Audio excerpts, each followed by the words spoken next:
आज हम आपको लेके आए हैं बदायूं के स्टेडियम पर और आप लोग देख रहे होंगे मेरे पीछे का नज़ारा। लेट शरीफुल हसन मेमोरियल जनपद स्तरीय टूर्नामेंट का शुरुआत हो रही है। 11 तारीख है आज। 11 तारीख से यहाँ पर लगभग 12 टीमें हिस्सा लेंगी और यहाँ के जो टूर्नामेंट के आयोजक हैं उनसे भी बात कराएंगे। जो ये स्टेडियम है लग तो बहुत खूबसूरत रहा है और टूर्नामेंट का जल्दी ही शुरुआत भी होगी। यहाँ के कुछ लोगों से भी आपको बात कराएंगे, लेकिन यहाँ की एक ही परेशानी है। जब हम पीछे देखते हैं अपने, आप पीछे देखिए, ये पवेलियन है और पवेलियन की स्थिति बहुत जर्जर हालत में है। ये कभी भी गिर सकती है, लेकिन प्रशासन शासन इस पर कोई भी सुध नहीं ले रहा है। आइए यहाँ पर पहले हम टूर्नामेंट के बारे में बात करते हैं। भैया, सबसे पहले मैं आपका संक्षिप्त परिचय जानना चाहता हूँ। मैं मोहम्मद नईम हूँ, पूर्व क्रिकेटर बदायूं से। सर, आपको कितना समय हो गया बदायूं में क्रिकेट खेलते हुए और सिखाते हुए? नहीं, मैं सिखाता तो नहीं हूँ। मैं तकरीबन मुझे खेलते हुए 27-28 साल खेला मैं, लेकिन पिछले 6-7 साल से नहीं खेल रहा हूँ क्योंकि मेरी बैकबोन की सर्जरी हो गई है। अच्छा, लेकिन आप संरक्षण तो देते हैं टीम्स को? जी बिल्कुल देते हैं। जो हम सोच सकता है खिलाड़ियों के हौसला अफजाई के लिए वो करते हैं। ये जो टूर्नामेंट आज शुरू होने वाला है वो भी शायद आप ही करा रहे हैं? हाँ, मैं उसमें आयोजक कमेटी में हूँ, मेंबर हूँ उसका। तो ये टूर्नामेंट हर वर्ष होता है? हर वर्ष नहीं हो रहा है। ये हमारे सीनियर खिलाड़ी थे, शरीफुल भाई बहुत अच्छे खिलाड़ी थे और इनका भी जो है वो मृत्यु हो गई तकरीबन 2 महीने पहले। जी। तो सारे खिलाड़ियों ने सोचा ये जो है वो उनकी याद में ये वाला टूर्नामेंट कराया जाए, शरीफुल भाई की याद में टूर्नामेंट कराया जाए, क्योंकि बहुत अच्छे खिलाड़ी थे। ये जो है वो होना चाहिए टूर्नामेंट खिलाड़ियों के नाम से। बदायूं में ऐसे टूर्नामेंट की मैंने अभाव भी देखा है। बहुत कम लोग हैं जो इस तरीके के टूर्नामेंट कराते हैं। इस पर आप क्या कहना चाहेंगे? क्या ऐसे प्रोग्राम के लिए हमारे सरकार को आगे नहीं आना चाहिए? कम से कम ऐसे टूर्नामेंट साल में तो एक बार कराए जाए जिसमें सारी टीमें बदायूं की पार्टिसिपेट कर सकें। इस पर आपकी क्या राय है? हाँ, सरकार कराती नहीं कभी इस तरीके के टूर्नामेंट। जो कुल मिला के खिलाड़ी लोग ही करा लेते हैं और इसमें भी जो है वो स्पॉन्सर की बहुत कमी होती है। नहीं स्पॉन्सर करना चाहता कोई जिला स्तरीय टूर्नामेंट में। ऐसे तो नेशनल लेवल पे, स्टेट लेवल पे तो स्पॉन्सर बहुत अच्छे मिल जाते हैं, लेकिन यहाँ पर नहीं मिलते हैं वो। तो खिलाड़ियों को बहुत दिक्कत होती है। पैसा तो खर्च होता ही है। सब आप लोग अपनी जेब से करते हैं? कोई भी हमारे सहयोगी भी हैं, अपनी जेब से भी करते हैं और लोग भी सहयोग करते हैं। देखे आप जो होर्डिंग लग रहे हैं काफी लोगों के, हॉस्पिटल के किसी के और हिम टाइल्स, ये इन लोगों ने हमें सपोर्ट किया है। अच्छा, नहीं स्पॉन्सरशिप मिलती है लेकिन कम लोग देते हैं। जो लोग हैं स्पोर्ट्स के लिए समर्पित है वही लोग आगे आते होंगे। आप किसी से कहते भी हो तो बहुत सारे लोग मैंने देखा है बदायूं में। 10 से कहो तो 2 देते हैं, 8 जो टाल देते हैं कि अभी है नहीं, बाहर आए। एक और नहीं भाई, मेरा प्रश्न है आपसे, बहुत अच्छा सवाल है। आज इतनी भारत के स्तर पर आईपीएल हो गया, कई और टूर्नामेंट भी चल रहे हैं और हमारी इंडियन क्रिकेट टीम भी है। बदायूं में बहुत लंबे समय से मैंने देखा है कोई भी ऐसा क्रिकेटर नहीं हुआ जो आईपीएल में सेलेक्ट होता या कोई और अन्य प्रीमियम लीग में सेलेक्ट होता या राष्ट्रीय टीम में मान लो पहुंचा होता है। इसके बारे में आप क्या कहेंगे? बदायूं की इतनी बुरे हालात कैसे हो सकते हैं जबकि खिलाड़ी है यहाँ पे और वर्ल्ड क्लास खिलाड़ी है? नहीं, प्रतिभा तो है लेकिन फैसिलिटीज की कमी है। अब आप स्टेडियम को देख लीजिए, ये कोई क्रिकेट का ग्राउंड है? आप खुद देखिए, ग्राउंड क्रिकेट का तो नहीं, ये तो हॉकी या फुटबॉल का शेप में ग्राउंड है। हॉकी और फुटबॉल। जब आप यहाँ पर आओगे तो आपको फैसिलिटीज के नाम पर नील बटन दिल, सब कुछ झाड़ू भी अपने आप देखो, आप देख रहे थे खुद ही लगा रहे हैं, मैट भी खुद लगा रहे हैं। यहाँ पर कोई फैसिलिटी नहीं मिलती कभी किसी खिलाड़ी को, जो है वो जूझना पड़ता है अपने आप भी लड़के को, और कोई प्लेटफॉर्म नहीं है। अच्छा, बदायूं में क्रीड़ा अधिकारी भी हैं, वो उनसे आपने कभी बात नहीं की? बहुत बार बात की है। फिर वो क्या कहते हैं? कहते हैं सरकार की तरफ से कोई फैसिलिटी नहीं, हम अपने पास जेब से नहीं दे देंगे। जेब से नहीं दे देंगे, लेकिन इस स्टेडियम को सही कराना तो उन्हीं की जिम्मेदारी है। जब तक अगर प्रतिभा निखरेगी बदायूं की तो नाम तो बदायूं का ही होगा, किसी अधिकारी का थोड़ी होगा। हाँ, आप सही कह रहे हैं, बदायूं का ही होगा, लेकिन बदायूं के लोगों को आगे आने पड़ेगा। अधिकारी से ज्यादा कोई उम्मीद नहीं करना चाहिए। और भी लोग हमारे साथ जुड़े हुए हैं। भैया, आप क्या कहना चाहते हैं?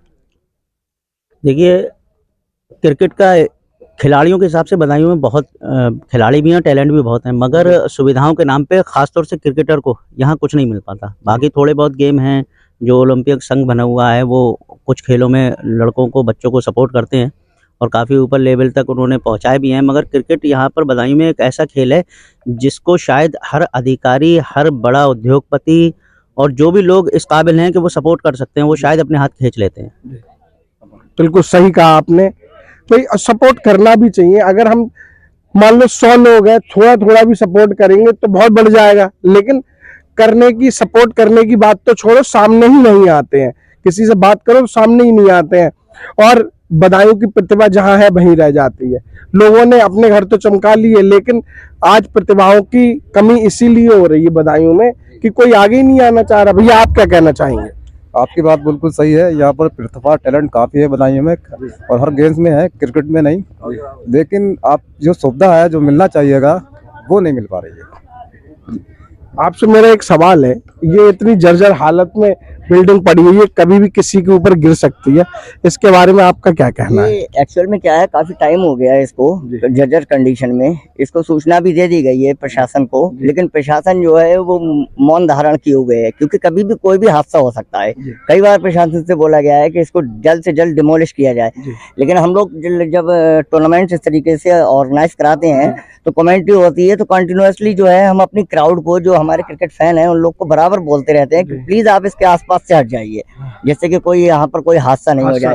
लेकिन गवर्नमेंट जो है मौन धारण किए हुए है। इसको मेरी गवर्नमेंट से एक अपील है कि इसको जल्द से जल्द डिमोलिश कराया जाए और दूसरा नया स्टैंड बनाया जाए। लेकिन हमने लोगों से जब बात की तो लोग आते ही कहाँ हैं, सामने ही नहीं आ रहे हैं। क्रीड़ा अधिकारी कह रहे हैं भी कि हमारे पास शासन प्रशासन पैसे ही नहीं देता, तो वो भी कहाँ से करा पाए। ये इस चीज का तो अभाव है। बदायूं में जो है क्रिकेट को बिल्कुल भी सरकार जो है प्रोत्साहन नहीं दे रही है, और सरकार के अलावा स्पॉन्सर्स जो है वो भी क्रिकेट को ज्यादा सीरियसली नहीं लेते हैं। आप देखिएगा यूपीएल जो उज्जैनी में होता है, उज्जैनी प्रीमियर लीग, वहाँ पे इतने स्पॉन्सर्स आगे आते हैं कि वो एक आईपीएल लेवल का टूर्नामेंट वहाँ पे बना देते हैं। जबकि उज्जैनी जो है वो हमारे बदायूं का क्या है, एक कस्बा है, टाउन है, लेकिन वहाँ इतनी बढ़िया टूर्नामेंट होता है। इसी तरह का टूर्नामेंट हम ऑर्गेनाइज तभी तो करा पाएंगे जब हमें स्पॉन्सर्स मिलेंगे। हमको स्पॉन्सर, जिन भी स्पॉन्सर्स के पास जाते हैं, हाथ खड़े कर लेते हैं, हैंड्स अप टूर्नामेंट के नाम पर। लेकिन और भी स्पोर्ट्स हैं, तीरंदाजी है, देखिए हमारे राजन भैया आए, राजन मेहंदी रफ्ता हमारे स्पेशल गेस्ट हैं आज के, आए हुए हैं हमारे यहाँ, तो वो ओलंपिक को कितने आगे लिए जा रहे हैं, तीरंदाजी को आगे लिए जा रहे हैं। इसी तरीके के राजन भैया की तरह किसी और को एग्जाम्पल सेट करना होगा बधाइयों के लिए, अगर क्रिकेट को बढ़ावा देना है। लोग आए, क्रिकेट से प्यार करें, क्रिकेट को जुड़े, तभी क्रिकेट की प्रतिभाएं जो है बदायूं में एक उच्च स्तर पर, उच्च पटल पर निकल कर आएंगे। हम दिखा रहे हैं बदायूं स्टेडियम का इंडोर हॉल। जो इंडोर हॉल है, इसकी हालत ही आप लोग देख सकते हैं, जर्जर अवस्था में ये भी है, जैसे पवेलियन था। आइए अंदर से भी आपको इसके दर्शन कराते हैं, और अगर कोई अधिकारीगण होते हैं तो उनसे भी हमारी आज रहेगी चर्चा। आइए यहां से एंटर होते हैं, कार्यालय, स्पोर्ट स्टेडियम, और यहां से ये जीना जाता है। Hello sir. नमस्कार सर से हम सर आपका पद और आपका नाम जानना चाहते हैं। जिला क्रीड़ा अधिकारी हूँ जी। और सर आपका नाम? अमित नाम है, अमित रिछारिया। बदायूं के जिला क्रीड़ा अधिकारी अमित जी से हमारी बात हो रही है। सर आपके साथ चलते चलते हम चाहते हैं स्टेडियम के कुछ दृश्यों को हम दिखा सकें अपने दर्शकों को। ये बैडमिंटन का इंडोर हॉल है सर, ये तो बहुत अच्छा बना हुआ है। जी जी जी जी, इसमें अभी नई लकड़ी लगी हुई है, 2 साल हुआ है जी। ये हमारे कुमार प्रशांत जी डीएम साहब जी, उनके द्वारा ही ये संभव हो सका है। सर यहाँ पे गेम्स वगैरह चलते हैं? हाँ, बैडमिंटन होता है, सुबह आते हैं कुछ बच्चे, शाम को भी आते हैं। अच्छा, दोनों टाइम आते हैं बैडमिंटन के लिए। और अभी इसमें जनवरी में वो कुछ कोचेस थे जिनका संविदा पे थे, उनका खत्म हो गया है, तो अब रिन्यू होगा टेन्योर, उसके बाद यहाँ कोचेस उपलब्ध होंगे। जैसे कोई बच्चा बदायूं से आना चाहे देखकर तो वो आ सकता है? बिल्कुल बिल्कुल बिल्कुल आ सकता है। इसका इधर कुछ बेसिक नियम जो सरकार की तरफ से हर जगह है जी जी जी कि जैसे आपका 18 साल से नीचे बच्चे हैं जी। तो उनका कोई भी किसी भी गेम में आके अगर आप वो खेलना चाहें, अगर कोच है तो आपको कोचिंग मिलेगी, जी। नहीं है तो आप स्वयं आके खेल सकते हैं। जी। और इसका 160 रुपये रजिस्ट्रेशन है जी, साल जी, भर जी, का। जी। बाकी जो 18 से ऊपर हैं उनका अलग अलग गेम के हिसाब से उनका चार्ज है मासिक। ये आपने बिल्कुल, मैं पूछने वाला भी था कि स्टेडियम के जो भी मतलब कुछ कोड एंड कंडक्ट होते हैं, जी जी जी। उन कोड एंड कंडक्ट को हम चाहते हैं आप हमारे दर्शकों को बताएं तो वो पता भी चलेगा, क्योंकि लोगों को नहीं हम पता है। सब, हाँ ये नॉमिनल चार्जेस हैं सर।